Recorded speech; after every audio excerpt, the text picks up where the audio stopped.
for the finals was those two guys, and it was separated. It's a margin of victory, 0.0056. All right, guys, welcome to episode 161 of the Drag Driver Pete Show, presented by Summit Racing. Tonight, let's run through this real quick. Heads up hustle. We will be breaking down this in more detail on Saturday as we have some guests on here. But I definitely wanted to run through and mention how much fun I had. This event's the only event of the year that announced the whole thing. I'm the lead announcer, I guess. A lot of times I'm color commentary or telling fun stories. So this is really pretty neat for me. It's really an opportunity for me to kind of flex that muscle in the back of my brain there to get stories, tell stories, come up with historical stuff, you know, kind of fill all that time in. So it's really kind of fun. But the winners here will run through this streetcar class, which is the premier class at Heads Up Hustle. Winner John Moore in the Crown Vic. Let me move it over here. I'll show you just this car, PB all weekend, 782 on Friday, 781 on Saturday. And just, man, it toted that front left wheel like 150 feet, dude. It was incredible. Runner up in that class, Warren Hurt, with 604 cubic inches, twin turbo Chevelle. Like, this car it's got an 850 cage, but could go deep into the sevens, I think, with the power. Yeah, which is wild. I love John's Crown Vic. It's such a unique car. It's always fun to watch. Yeah. Then we move into the stick shift class. Vance Cooper taking that one with an 892 average over Greg Black with a 912 average, or was that just a single pass you got there? That single pass. So Heads Up Hustle is basically you run 2 days to set the qualifying ladder. Okay, so your average sets where you are in the ladder, and Vance's, he was an 892 quickest pass overall. Gotcha. But it sounds like he had to replace a water pump on day one, and wife ran to Summit Racing to get that. Yeah, it was pretty cool. We were close enough to where they could just run down there and grab that. Worked out well. And she was hauling the kids around in, I think they have an expedition or something like that. So she was in the car with him sometimes. She was in the expedition sometimes. Like, it was really neat. Yeah. And then on day two, had an alternator go out. So he had a rough time there, but ended up coming home and taking the win on that one. Yeah, he actually drove the last few hours with the generator on the roof because he couldn't get an alternator. It was so late at night. It's like 9:30 at night. All the stores were closed. So he just hooked the generator up like on his roof rack and ran it while he drove along, had a charger underneath the hood to get it back. So, you know, pretty cool. But the story of the weekend is the 850 index class. Man, this was absolutely insane. 4 racers in that class. It's brand new for this year, and all 4 came with the heat, bro. All 4 of them had 850 passes each day. It was absolutely insane. So winner, Jeremy Ortiz, big shout out to him. That's the 3rd event that he's won in like the last 3 events. I mean, it's absolutely insane. TJ Linebaugh came in 2nd place. Their race for the finals was those 2 guys, and it was separated. It's a margin of victory, 0.0056. So I had to type it into Chat GPT. I said, what's the distance on 0.0056 seconds at 160 miles an hour? 16 inches. They didn't know by the end. Yeah. The width of this computer screen I'm reading this from is how much Jeremy Ortiz won that by. Like that, it was insane.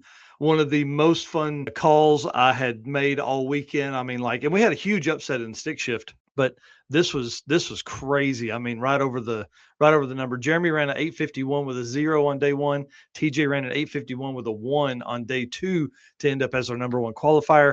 And then newcomer Chad Smith, who did Speed Fest, which is what this event we talked about the whole time.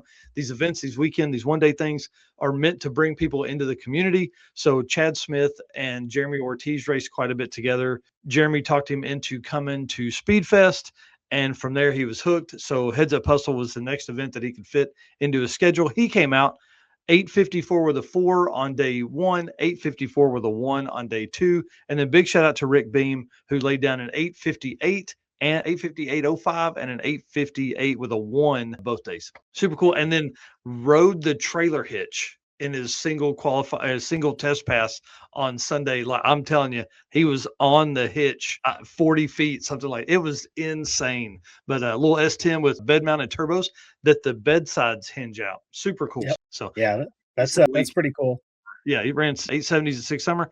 Just wanted to run 850s, ended up running 858 both both days. Dude, that's awesome. Badass. Looking for a forged piston kit for your vehicle? You need Molly Motorsport Power Pack. What is Power Pack? It's the ultimate forged piston kit that comes complete with pistons, performance file fit rings, hot string steel pins, and clips, all engineered to work together. So all you have to do is build something great. Find your Power Pack at mollymotorsport.com. Then we go into our 10-0 index, which was won by Chris Reeder, who was in the comments here a little bit ago. And Caleb Cars was the number 1 qualifier. And Chris's best pass of the class was a 10-051. So yeah, pretty spot on there for the 10-0 index.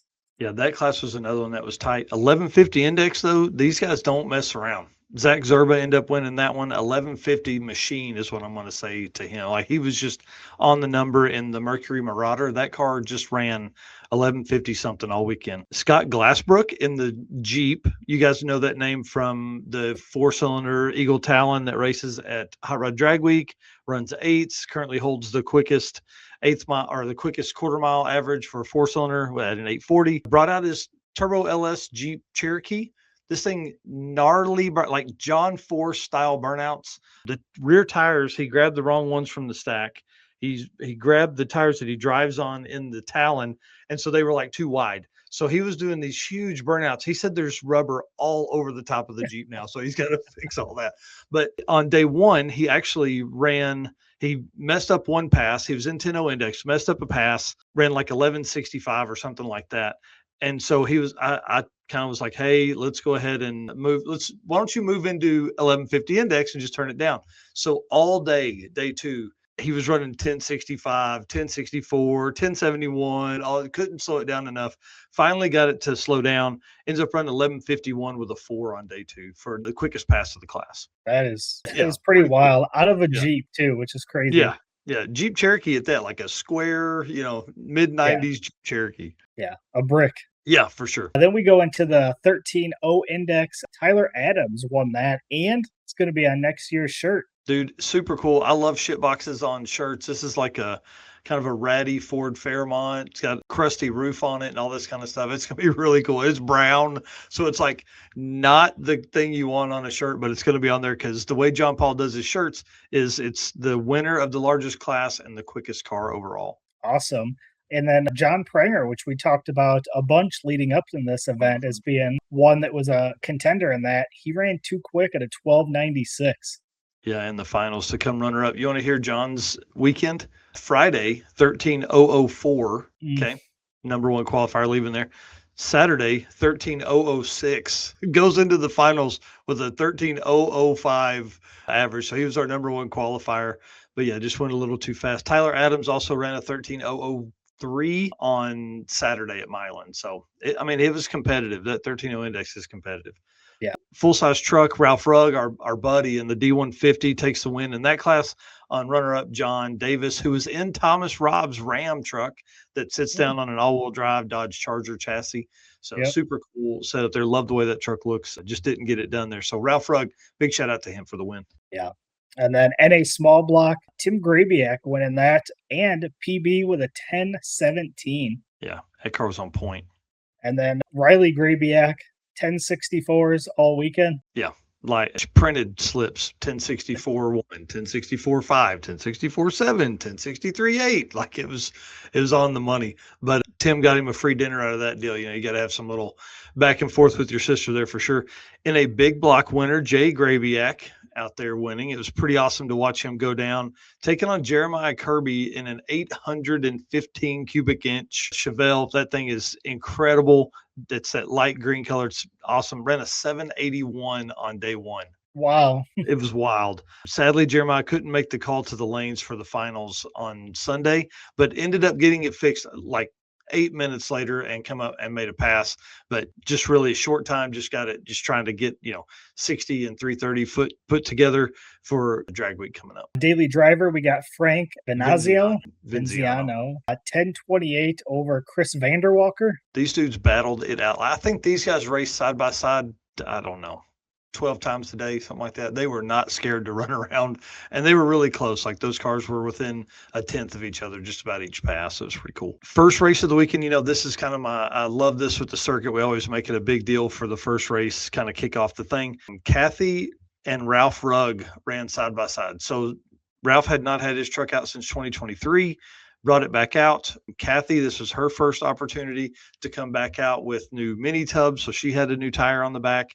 And I don't know if this is going to get him in trouble, but Ralph won both races. They ended up going heads up against. And from there, it was, whoever they ran against next. But to kick off the event, it was Kathy versus Ralph. And Ralph barely won. I mean, like by probably a truck length. So it was pretty cool. Amy Treddle, you guys will know the Treddle name from Jim Treddle, who runs a 7-second 67 Firebird, 68 Firebird, whatever. She actually got a stock Eliminator Chevy 2 with the 283 in it for her Mother's Day gift. And it was her first time to be out racing. And they've raced together for 30 years. They've been together a long time. And Jim has always raced, and Amy had never made a pass down the drag strip. So they went in, they did the testing on Thursday night in a private test session so she could get a couple passes in. And then she just hammered through, man. We wanted to see 100 miles an hour out of her, and she got to 97.1 one time. So she's so close. So now, she's got to get that. She's got to work on a little bit and get her reaction time down. Maybe hold the throttle pedal down the whole time. That type deal. It's a problem I have. And then last up, One name that we talked about a bunch before going into this, and I haven't heard here. Talk a little bit about the Deal Brothers and what happened there. So come out, they did some testing on what we would call day 0, but it was a private test session. It wasn't part of the event, but I think it probably will become part of the event moving forward. So we didn't have times. The boards were off because they were also testing for a big small tire race they were having out there.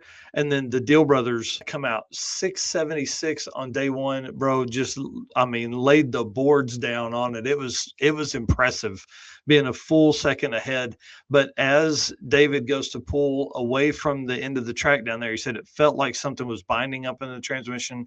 And then finally, like he said, he heard a big pop, and it was like a release of tension in the transmission. Well, what it had done was hurt the planetaries, which completely ruined first gear for them. And so they ended up making the drive, because we were going from Dragway 42 to Milan, which puts them back in the same area with a lot of their friends, Sarah Johnston and her husband, and all those guys, Travis Fathi, and all those guys that we know from up in that area. And so they were going back there. So they put it on the lift, they pulled the transmission out, and they were going to, they thought it was just clutches or something like that had welded together, or had meshed together, not welded. But turns out it was planetaries. Couldn't get a part in time. Nobody had one that would handle 3,000 plus horsepower. And so, they basically DNF'd from there, but they worked on it hard late into the night on Friday night after meeting everybody at Chris Ryder's place at Mountain Machine and then Right Coat. So it's pretty cool to hang out with those guys, and they had a lot of fun. I think we're definitely going to see them back next year, because 1, they got to get redemption, but then 2, they're trying to bring in some fast cars. Like, they're already on Steve Morris, trying to get him to come up. Kyle Morse would do really well in any class he chooses. I think he would do great in the 850 index stuff with the blue Mustang. I know it's faster than that, but we know he is, he can tickle the keys, like all that. But that car's probably fast enough to go in a street car too. So, mid 7s out of that class would be pretty interesting. For sure. So that's our updates for Heads Up Hustle. Again, we'll dig in a lot more on Saturday morning once we get the guests lined out for all of that stuff. But we've gone way over, dude. And I'm really sorry to the HAVLIK'S, because we got to get rolling here. So again, we'll be talking about all of Heads Up Hustle. Just big shout out to Jared Bonnet, who was my Uber driver when I got to town, drove me around in this 51 Ford, took me to their shop. Super cool experience. And then on our way back, Mike Marauder in a twin turbo Volvo 740, bro. Love that. Primo stuff right here. Stick shift car, made a rip from about 50 to 130-ish, something like that on the highway. Man, Allegedly, yeah, in Mexico. It was a great car. Looks great, rides great, hood, no bulges in the hood or anything. And man, when we made a rip past this dude in a 4Runner, the guy didn't know what was happening. It was pretty cool, because like you see this factory Volvo wheels, and then it just makes us just wastegates wide open, like all the fun. So yeah. Again, big shout out to Molly as we move into the second half of the show here. Probably not second half, but as we move on here. So Paul, with these guys on here, I think it's going to be tough. So dude, I want to say thanks for coming on tonight, man. It's awesome to spend some time with you. I hope folks that are here will take the time and go over and, man, listen to hundreds of hours of you talk on All Cylinders podcast. It was pretty cool to have the back and forth tonight. So I just want to say thank you before we jump into this stuff for you coming on tonight, man. The pleasure is all mine. I mean, I'm glad we got a chance to finally hook up and do this thing, man. It's great. And it's great talking to you guys, and keep on keeping on. Yeah, for sure. We're going to find you a co-pilot seat for one of these weekend events that is up in the area. I'd love it. All right, buddy. See you soon. Yeah, thanks. Thanks. All right, man. You want to move us into this second half of the show here, and we'll bring in the HAVLIK'S? Absolutely. So appreciate all of our race car friends for tuning in so far. Thank you. And thanks to all the race car friends you got to hang out with there at a Heads Up Hustle. And again, can't do this without our sponsors. Big thanks to Summit Racing Equipment, Paul, for being on here tonight. Tommy, everybody else that we've dealt with over the years. I appreciate all of those guys at Summit Racing Equipment. Deechworks, Molly Motorsports, Driven Racing Oil, Howard's Cams, J-Wire Solutions, AFCO Racing Products, Performer Built Transmissions, Car Chains 3D, Low Dollar Motorsports, Power Tube TV, and Racing Junk.